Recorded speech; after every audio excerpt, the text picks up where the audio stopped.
se ve. Y en este caso nos invitan para ver la relación que existe entre el colegio de bachilleres, principalmente los trabajadores docentes, y futuro los demás, porque esa es la línea, los demás trabajadores, y las reformas estructurales que está planteando Peña Nieto. En este sentido, intitulamos la ponencia El asalto a la Constitución, porque es un asalto. Están tratando de tomar la Constitución, dándole una reforma estructural. Me permito introducir con el siguiente texto. Peña Nieto en su primer informe presidencial dijo que el 64% de las 109.000 escuelas públicas, 2 de cada 3, tienen problemas de mobiliario y sanitario, es decir, deterioro o estado ruinoso de pupitres, bancas, pizarras, instalaciones sanitarias y otras. En esa degradación acumulada durante décadas, están obligados a cumplir su tarea de enseñar a los maestros de este país saqueado y empobrecido. Esa degradación provocada por los gobiernos es la que evita tener una mejor educación. Hoy hay una campaña negra, intensa, para tratarnos de convencer de que el gobierno con estas reformas va realmente a dar una educación de calidad. En este sentido es donde quiero hacer mi primera intervención en relación a qué se entiende por calidad.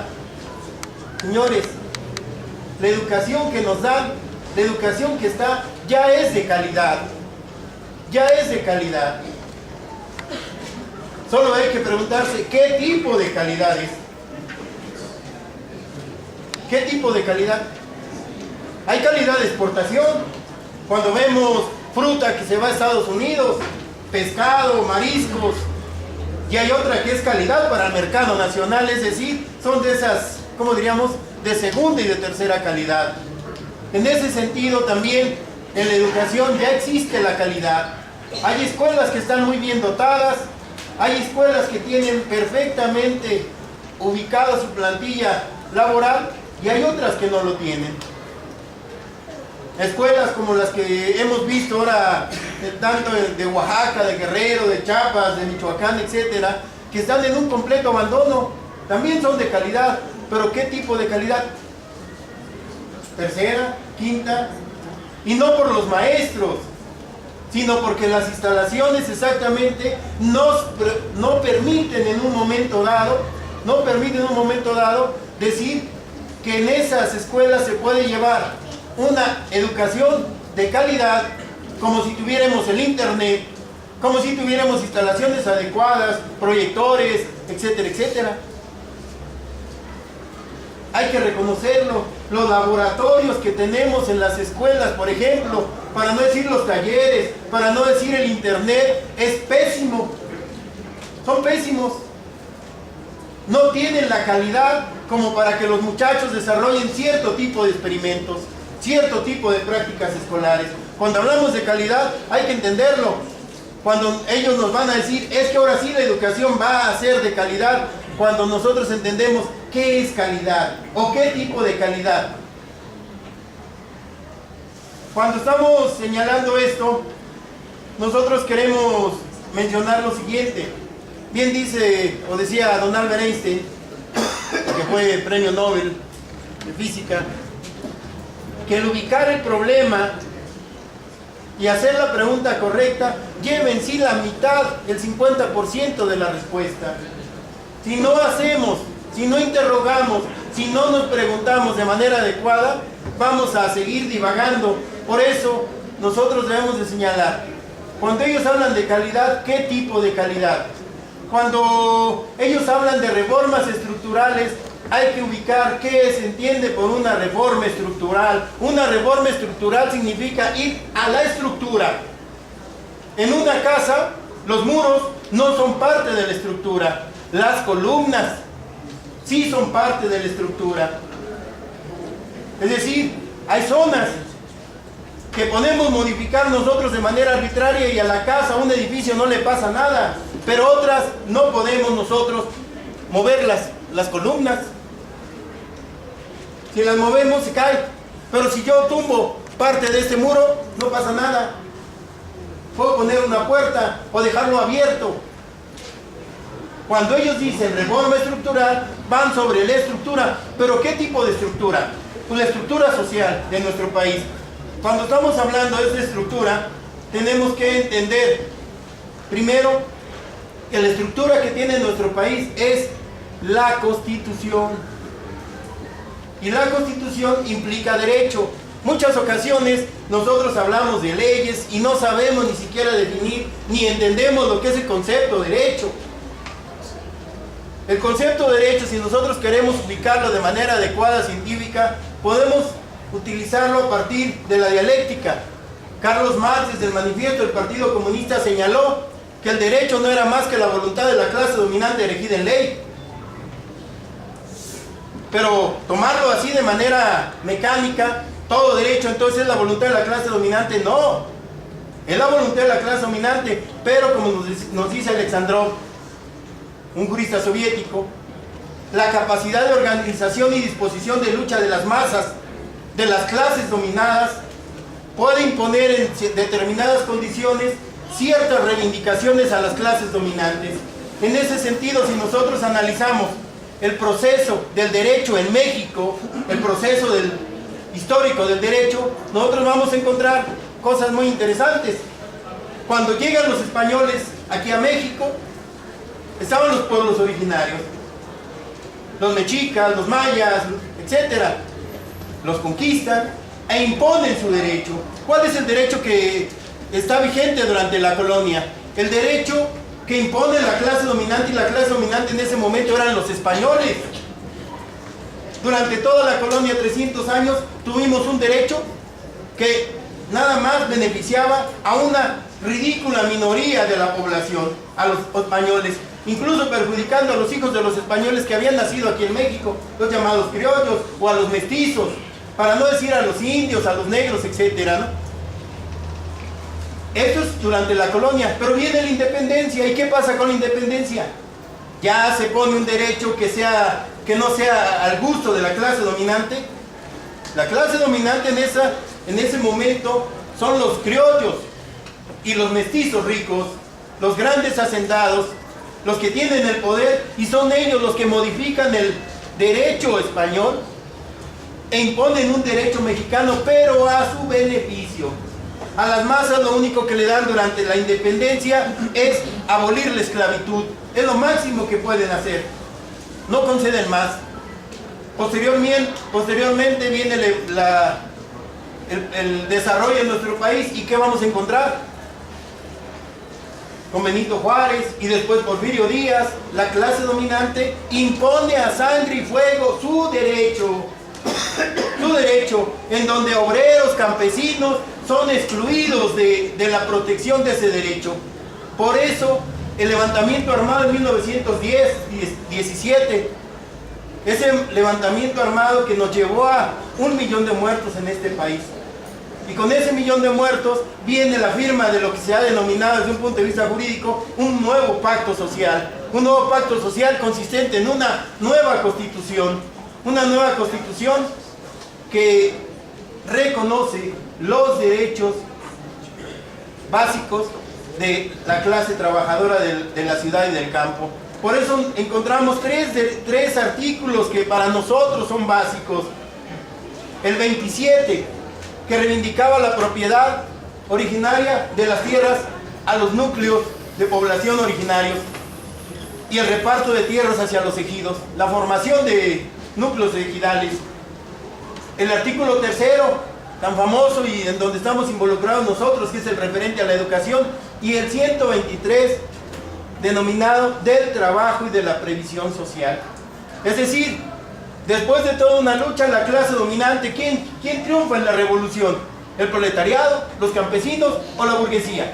Nosotros hoy lo vemos muy claro. Habrá algunos que pensarán y dirán lo que quieran, pero el que triunfó realmente fue la burguesía. Por eso Carlos Slim, Azcárraga Rayán, etcétera, etcétera. Son burgueses, son archimillonarios, empresarios, banqueros, los que dominan este país. Y son ellos los que ahorita están tratando de moldear el derecho de nuevo para quitarnos los pocos derechos que tenemos. Ya con Salinas de Gortari modificaron el artículo 27 constitucional, desaparecieron prácticamente la herencia de la revolución.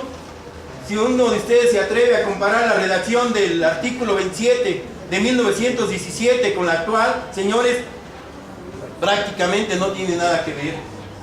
Pero hoy les quedan dos artículos, el tercero y el 123. Y una de las cosas que no han sido capaces muchos compañeros de entender es de que estos señores no van por el tercero, van por el tercero y por el 123. En una carambola de tres bandas quieren tumbar dos pájaros de un solo tiro. Imponen una nueva concepción sobre la educación y por ahí van desapareciendo los pocos derechos que tenemos desde el punto de vista del artículo 123. He ahí el problema que luego no hemos alcanzado a vislumbrar. Tenemos aquí un cuadro, estaba de colores, traté de organizarlo para que se distinguiera, pero bueno, dado que no nos funciona el proyector, tuvimos que ponerlo todo de negro. Este es un cuadro, este cuadro nos va a presentar un resumen, un cuadro elaborado por un servidor, en donde están las reformas a los artículos de la Constitución. Nuestra Constitución tiene dos tipos de artículos, los permanentes y los transitorios. Ellos van a reformar los permanentes. Tiene 136 artículos permanentes, señores. Y si podemos ver, desde el 2007, con Calderón, si después vemos en 2008, también con Calderón, en el 2009, 2010, 2011, 2012, con Calderón, tenemos que nos han reformado, que reformaron 110 artículos, varios de ellos en varias ocasiones. Y aquí están los números de los artículos para que se puedan apreciar en qué momento, en qué año reformaron esos artículos. Hoy Peña Nieto no lleva ni un año en el poder y ya lleva 13 artículos. Si nosotros sumamos los 210 más 13, han reformado 123 artículos, varios de ellos varias ocasiones, de un total de 136. ¿Saben qué está quedando de la Constitución? ¿Y saben qué es lo que están haciendo? Reformas estructurales. ¿Qué significan reformas estructurales? Que le cambian todo, desde estructura. Esto es como si ustedes hubieran hecho un pacto con su pareja y de repente su pareja les empieza a cambiar todas las reglas. ¿Y ustedes aceptan? Bueno, hay gente que es feliz, los llamados esclavos felices, ¿no? Pero bueno, nosotros no tenemos ni mente de esclavos, y mucho menos con esta reforma nos da la felicidad. Por eso necesitamos ubicar desde el punto de vista de hermenéutica jurídica dónde está el problema.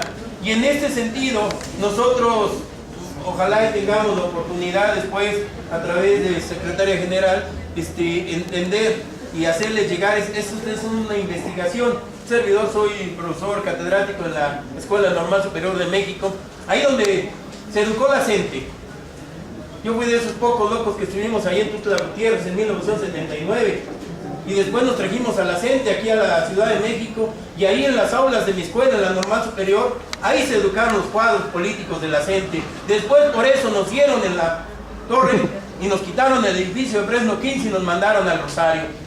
Pero aún así seguimos nosotros en la lucha. La Normal Superior estarán entendiendo que ahorita las normales en el Distrito Federal están en un proceso de lucha. Mi escuela, la Normal Superior, la Benemérita, la Nacional de Educadoras, están en paro. Y acaba de levantar el paro la Normal de Especialización. Es decir, las normales no estamos de acuerdo ni estamos felices con este tipo de reformas. ¿Y por qué no estamos felices? Aquí vienen dos preguntas que tenemos que hacernos. ¿Qué pretenden regular con estos cambios? Y aquí hacemos nosotros otra pregunta. ¿Regular lo que ya está regulado? ¿O están regulando algo nuevo? Las leyes de Peña Nieto, esas famosas 3 leyes que tanto se habla, 2 nuevas y una de reforma, ¿están regulando algo nuevo? ¿Están creando un nuevo derecho? ¿Están creando algo que no estaba contemplado antes? No, no. Y esto lo debemos de entender. A pesar de esa campaña tremenda que nos están llevando para convencernos de que las reformas las hizo el Congreso de la Unión y ya no hay vuelta, nosotros debemos de entender lo siguiente. Voy a empezar a desglosar desde el punto de vista general dónde está la problemática de las leyes. Primero, vamos a ubicar la jerarquía de las leyes, porque no toda norma jurídica vale igual una que otra. No es lo mismo una ley general que una ley federal, no es lo mismo una ley general que un tratado internacional, no tienen el mismo valor. No tiene el mismo valor una ley general que la Constitución. Se los voy a poner en sencillo, utilizando como costumbre a los compañeros. Si mamá y papá están en casa y está el hermano mayor y están las 2 hermanas menores, ¿quién manda en casa? Los papás. En este sentido, nosotros podemos decir la Constitución y los tratados internacionales conforme lo disponen el artículo 133 constitucional y el artículo 1 también constitucional. Si no hay nada y no están papá y mamá, ¿quién decide? El hermano mayor. Pero si me quiere mandar la hermana menor, estando presentes los demás, o está dando una orden que es contraria a lo que dejaron establecido los otros, ¿vale? Este es el sentido de entender la validez, la jerarquía jurídica. Por eso nosotros aquí tenemos el artículo 133 constitucional. Dice, esa Constitución, las leyes del Congreso de la Unión que emanen de ella y todos los tratados que estén de acuerdo con la misma, celebrados y que se celebran por el Presidente de la República con la aprobación del Senado, serán la ley suprema de toda la Unión. Los jueces de cada estado se arreglarán a dicha Constitución, leyes y tratados, a pesar de las disposiciones en contrario que pueda haber en las constituciones o leyes de los estados. ¿Eso qué significa?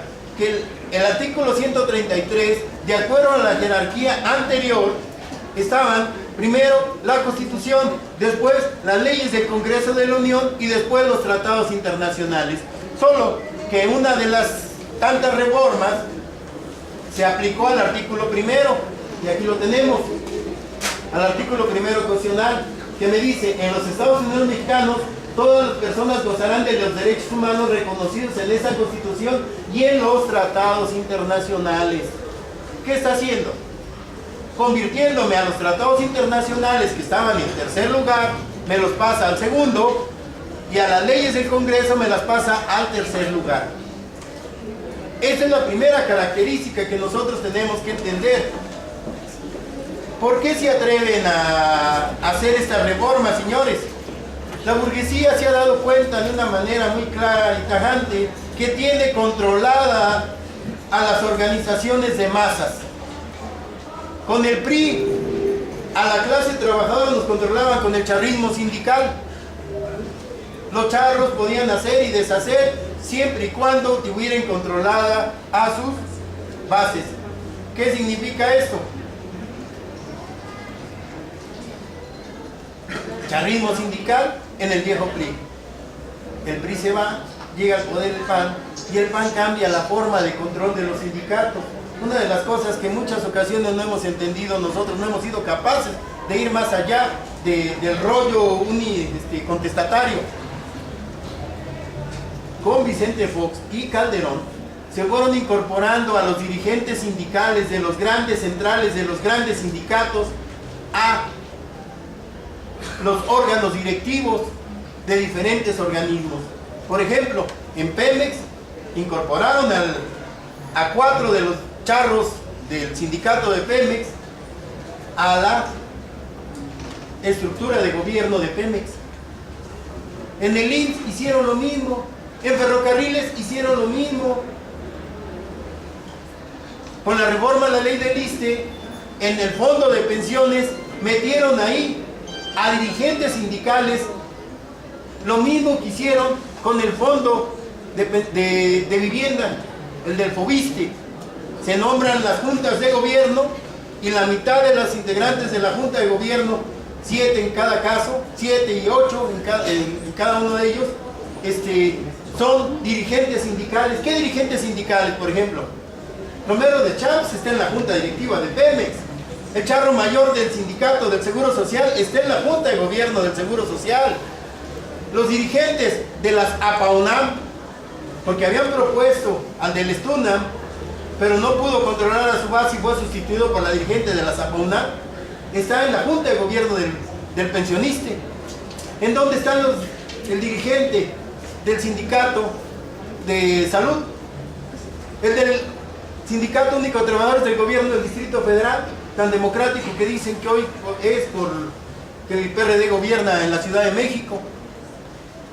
Y saben, cuando son estos tipos incorporados a estas juntas de gobierno, significa que van a tener sueldos ejecutivos, sueldos que no rebajan, no son menores a 150,000 pesos mensuales, más comisiones, más lo que se acumule, además de que les dan el libre manejo de las cuotas sindicales y demás prestaciones. ¿Cuándo un dirigente de este tipo va a pensar como trabajador? Ya no, nosotros decimos, no son dirigentes charros, son dirigentes ejecutivos, donde ya han sido cooptados y piensan como ejecutivos. Esto es con el PAN. Hoy con Peña Nieto es una nueva forma de control sindical. Cuando meten a la cárcel a Elvester Gordillo, están con una cuestión: cambiar la forma de control de los sindicatos. Hoy los sindicatos, los grandes sindicatos, las grandes corporaciones sindicales, señores, son ya no ni siquiera sindicatos charros, ya son francamente sindicatos blancos, que se van a dedicar única y exclusivamente a aprobar todas y cada una de las reformas.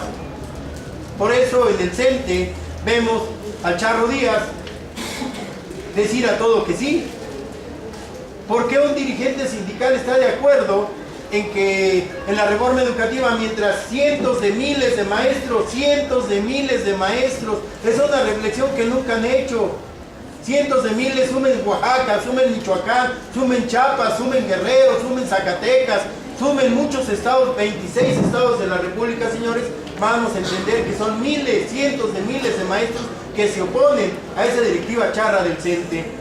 Esto lo sabe la burguesía, sabe que los sindicatos están fragmentados y que sus dirigentes están comprados, están cooptados, han sido prostituidos, se han vendido. Esto es lo que permite en estas condiciones que pretendan regular lo ya regulado. Por eso estas tres leyes, la Ley General del Servicio Profesional Docente, la Ley General del Instituto Nacional de Evaluación Educativa y las reformas a la Ley General de Educación, son una muestra de que la burguesía está plenamente confiada, sabiendo, pensando que no va a haber nadie que se le oponga. Desgraciadamente para ella la CENTE, en sus diferentes versiones, porque no hay una CENTE, hay diferentes CENTES. Una CENTE que corresponde a Oaxaca, otra CENTE que corresponde a la línea de Chiapas, otra CENTE que está en el Comité Activo Nacional del CENTE. O sea, son diferentes CENTES, pero a fin de cuentas, ahorita, la bronca es tan grande que les ha obligado a estas tres grandes expresiones a unirse en una sola. Cuando hablen de la CENTE, ojalá y un día se pongan a investigar y se van a dar cuenta que hay diferentes CENTES. Cuando hablen de la CENTE, ¿qué CENTE es la que habla, no? Les digo porque vengo desde Tuxtla Gutiérrez, fui parte del comité ejecutivo de la sección 10 cuando tumbamos a Conquitud Barrios, fui titular de la Secretaría del Trabajo en la sección 10, por eso conozco la CENTE desde dentro.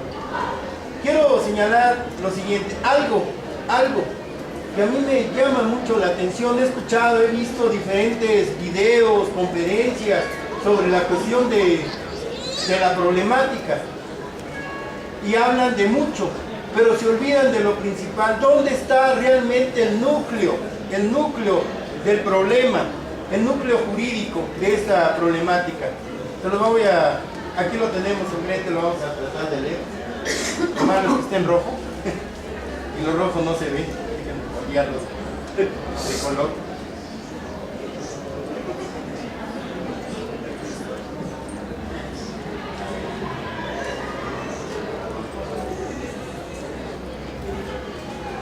Dice el artículo 123. Cuando digo, no están modificando el tercero, van sobre el 123.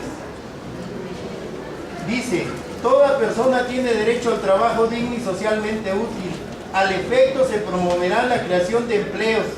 Y ahí viene una palabrita, porque hay 4 palabras mágicas que utilizan en la Ley General del Servicio Profesional Docente: ingreso, promoción, reconocimiento y permanencia. Esas 4 palabritas mágicas, por eso traía el texto en colores para que se pudiera distinguir, pero ahorita, bueno, no, si seguimos esperando, nos va a dar la noche. Pero ahí están entre paréntesis. Fíjense bien, ¿qué me dice? Toda persona tiene derecho al trabajo digno y socialmente útil. Al efecto se promoverá la creación de empleos. Eso, señores, es ingreso. Y la organización social del trabajo conforme a la ley. El Congreso de la Unión, sin contravenir a las bases siguientes. El Congreso de la Unión. ¿Quién dictó las leyes de Peña Nieto? Este Congreso de la Unión se autolimitó. Ahí es donde está el meollo jurídico. Sin contravenir a las bases siguientes, deberá expedir leyes sobre el trabajo, las cuales regirán.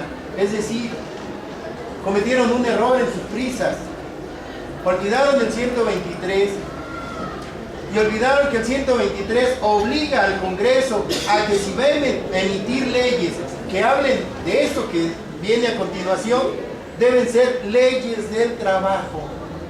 Y las 3 leyes de Peña Nieto no son leyes del trabajo, son leyes en materia administrativa. Es como si ustedes con su pareja se comprometen a algo, ya se limitaron. No, mi amor, te prometo que no voy a salir ni viernes, ni sábado, ni domingos con mis amigos. Se estás autolimitando. Le puede decir la mujer: yo no te dije, tú lo dijiste. Yo no te lo pedí. De tu propia boca, de tu propia iniciativa salió esto. Esto es lo que hizo el Congreso antes. Se autolimitó sin contravenir a las bases siguientes, o sea, sin ir en contra. Deberá expedir leyes sobre el trabajo, las cuales regirán. Y aquí viene lo interesante. Esto es el apartado B. Lo podemos ubicar también en el apartado A, no se preocupen. La designación del personal. La fracción 7 me dice, la designación del personal, esto es ingreso, señores. Cuando se designa personal, es ingreso. O sea, el personal va a ingresar. Se hará mediante sistemas que permitan apreciar los conocimientos y aptitudes de los aspirantes. El Estado organizará escuelas de administración pública. ¿Para qué organizarán escuelas de administración pública?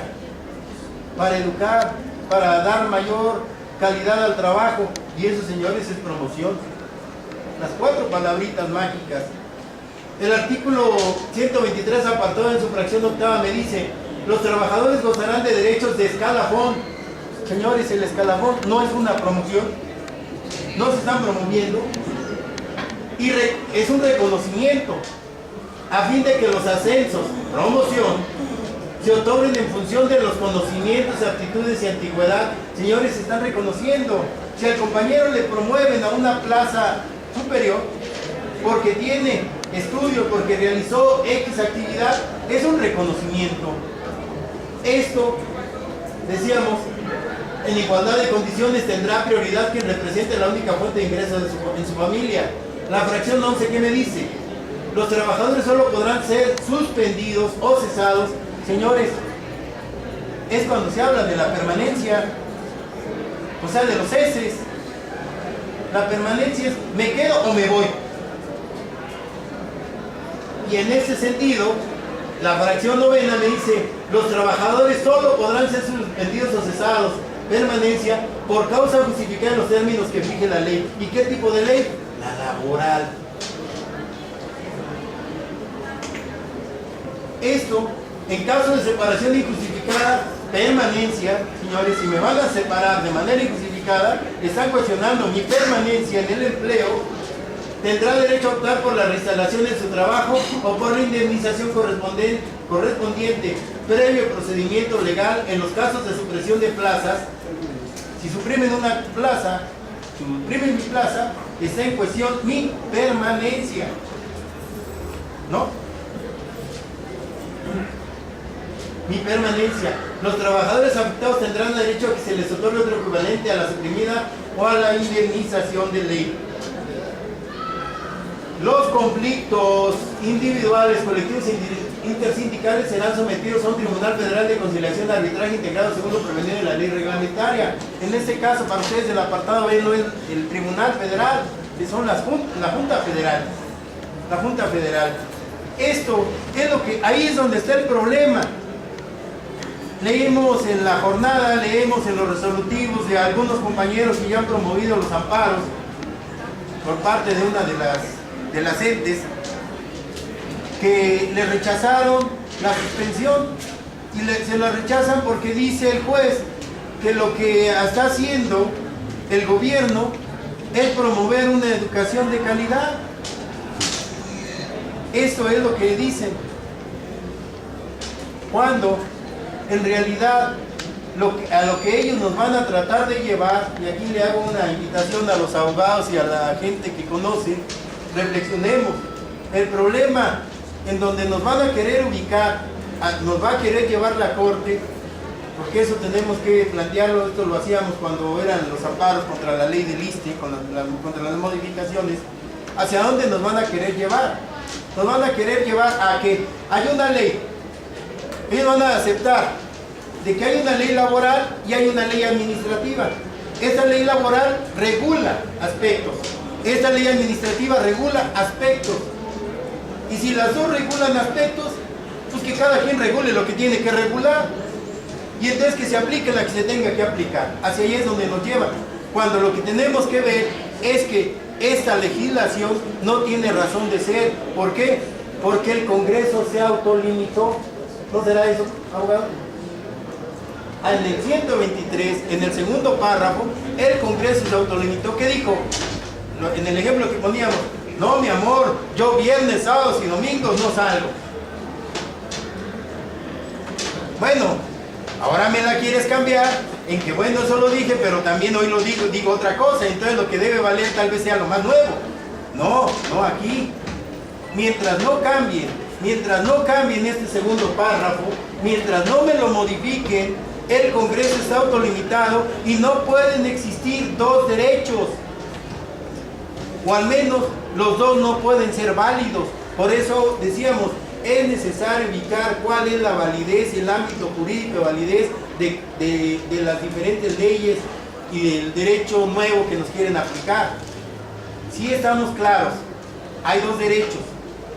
En ese sentido, ellos con sus nuevas leyes nos van a imponer que el ingreso, así por ejemplo, de manera tramposa, hay una partecita de ahí del reglamento académico que les quieren imponer a ustedes, en donde dicen que los nuevos tendrán que ingresar mediante un concurso y después van a tener que ser evaluados, etcétera, etcétera. ¿Sí sabían eso? Sí. Bueno, ¿qué es lo que están haciendo? Hoy para los maestros, ¿qué nos dicen? Los nuevos maestros de la Secretaría de Educación Pública, para ingresar al servicio, tendrán que pasar el famoso examen alianza, y en ese examen de alianza se van a colocar en una lista de prioridad, y de acuerdo al resultado, al lugar que hayan ocupado y las vacantes que existan, se les van a ir asignando. Así, una lista de prelación, si hay 100 plazas y hay 1000 concursantes, ¿a quiénes se les dan esas 100 plazas? A los primeros 100, y si hay otras 10, a los siguientes 10, es decir, una especie de escalafón. Esos son los que van a ingresar. Al ingresar los nuevos trabajadores, fíjense bien, y les llaman trabajadores, docentes, ¿qué es lo que les quiere hacer el gobierno? Con la ley del servicio profesional docente, que ya ingresaron, un primer examen, porque son 4, no 3 para los de nuevo ingreso, son 4. El examen para ingresar. Después, a estos durante 2 años, si la compañera ingresó, le van a nombrar un tutor que la va a traer 2 años. 2 años lo va a traer encima. Y ese tutor le va a decir y va a estar supervisando si la compañera asimila y se desempeña y asiste a los cursos, a la capacitación. Es decir, el examen de admisión en donde demostró calidad no vale. O vale, pero todavía está condicionado a lo que diga él, el tutor. Y esta compañera, dentro del siguiente año, será sometida a la primera evaluación. O sea, examen de admisión, primera evaluación. Después será una segunda evaluación y una tercera evaluación. Pero ¿qué pasa si pasa todas las evaluaciones? No tiene problemas. Pero ¿qué va a pasar si en esta evaluación, en esta primera evaluación reprueba? No acredita ser suficiente.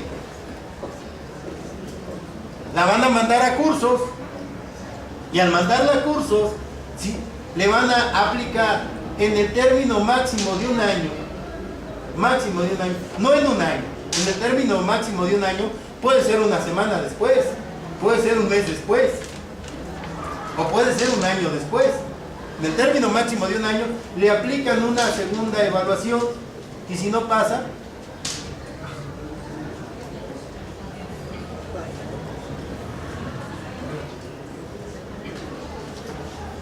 ¿qué va a pasar?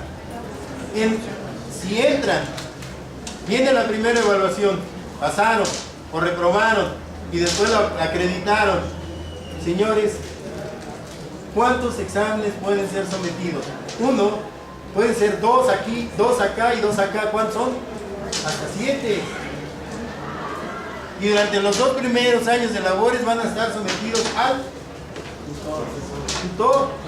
Yo le pregunto y les digo a mis alumnos ahí en la normal superior, ustedes que van a ser los futuros docentes, a ver, cuando estaba en trabajo y conflictos en la sección 10 realizamos una investigación sobre las enfermedades profesionales. Detectamos una cosa muy curiosa. Las 2 enfermedades profesionales que nos marca la Ley Federal del Trabajo en los artículos 513 para el magisterio, para los docentes, no solo de la SEP, sino también en este caso serían de colegio de bachilleres, son la laringitis crónica, la famosa ronquera del maestro, y la segunda es la neurosis. Se vuelven loquitos, les dan ganas de matar. Cuando nosotros investigamos con qué frecuencia se presenta, analizábamos los datos, los expedientes de las secciones 9 y 10 del Distrito Federal y encontramos un dato curioso. El maestro de primaria o secundaria, de un 15 al 18% acaba lesionado con enfermedad profesional de laringitis crónica. Y encontrábamos que había dictámenes médicos que acreditaban que esos mismos maestros de preescolar, primaria o secundaria acababan con neurosis de un 12 a un 15%. Es decir, les daban ganas de matar a los demás. ¿Y a qué se deberá? A que el padre de familia de manera cómoda agarra, vaya, avienta al chamaco a la escuela y ahí se va. Pero que no haya vacaciones porque el padre de familia después de los primeros 15 días ya quiere matar a los chamacos y son sus propios hijos. Con más razón del maestro, que el maestro no tiene 1, 2 o 3, le avientan grupos de 40, 50, 60 chamacos. Algunos de ustedes han ido a una secundaria, aquí en bachilleres ya son más tranquilos. Aquí ya son más tranquilos. Váyanse a una secundaria. Váyanse a una secundaria. Traten de controlar esos demonios de Tasmania que están en segundo de secundaria. Los de primero en secundaria, acuérdense cuando entraron a secundaria, ustedes entran bien mencitos, tranquilos. Son un amor, dicen por ahí. Pero en segundo se dan cuenta de Y es cuando les entra todo el cambio de la adolescencia, señores, y son unos demonios.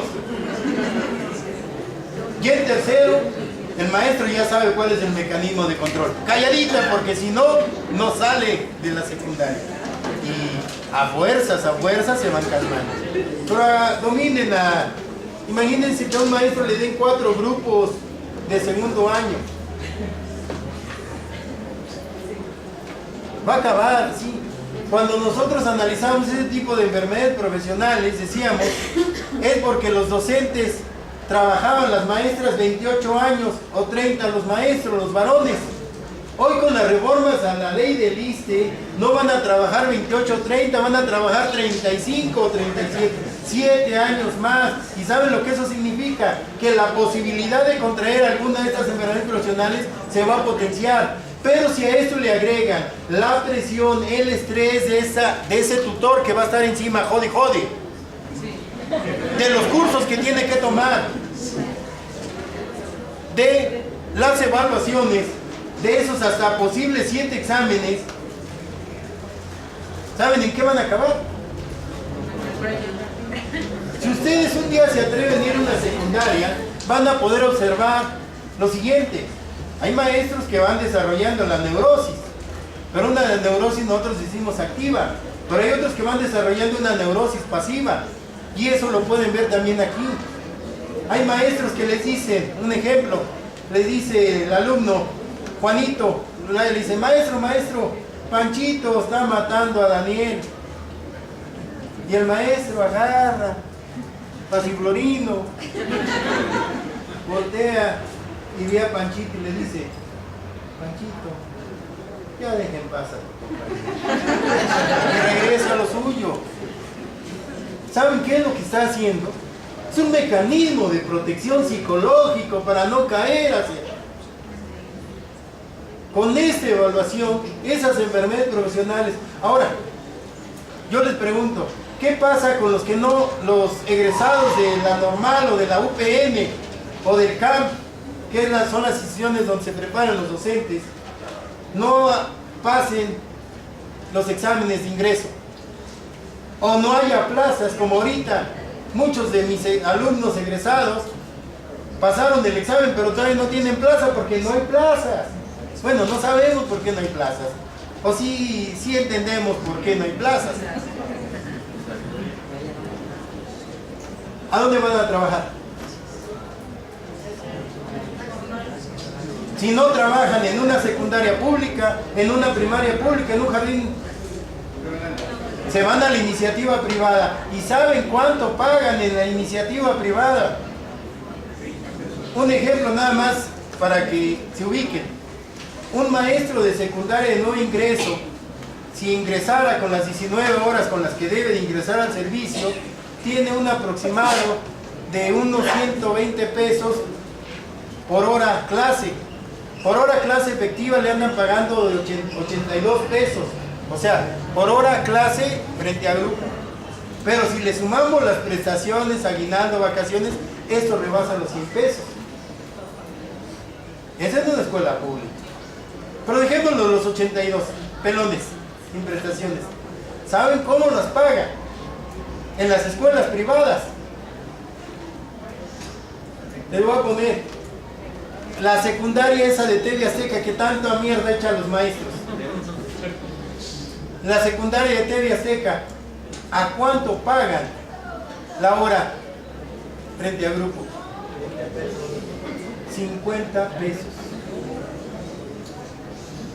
50 pesos. Y no tienen prestaciones, señores. ¿Qué aguinaldo? ¿Qué vacaciones?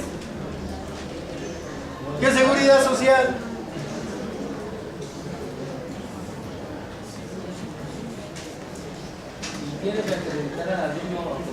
Aquí viene una pregunta. ¿Y acaso si acaso van a evaluar a los maestros de las escuelas públicas, van a evaluar a los maestros de las escuelas privadas? No. La evaluación, porque estas leyes se aplican para evaluar a los maestros de las escuelas públicas. Cualquier maestro, cualquier docente sabe que a ustedes se los habrán aplicado. Yo como maestro puedo aplicarles un examen para reprobar al grupo. ¿Sí o no? Sí. ¿O puedo aplicar un examen para darles el avión? O un examen regular, en donde unos revienten y otros pasen. Señores, lo que han estado haciendo con estas evaluaciones no es más, y esto lo hemos detectado los docentes de las escuelas normales, es de aplicar los exámenes de acuerdo al número de maestros que deben de reprobar. Hay una forma muy sencilla. Yo puedo decir, me dice aquí mi patrón, repruebo a la mitad, y hago el examen de que anden reprobando la mitad. Repruebo el 30% y repruebo el 30%. El examen puede ser al gusto. ¿Por qué? Señores, antes lo aplicaba el Ceneval. ¿Qué es el Ceneval? El mayor negocio que ha existido en este país es la educación. Cualquiera de ustedes que tuvo algún chamaco, si no, cuando intentaron ingresar a algún lugar, tuvieron que pagarle al Ceneval. ¿Y el Ceneval qué es? ¿Una institución pública? Privada. Millones y millones de pesos cobraba el Ceneval, se los llevaba a la bolsa. ¿Y quién le pedía cuentas? ¿Y quién integra el Ceneval? ¿Alguno de ustedes le ha seguido la pista?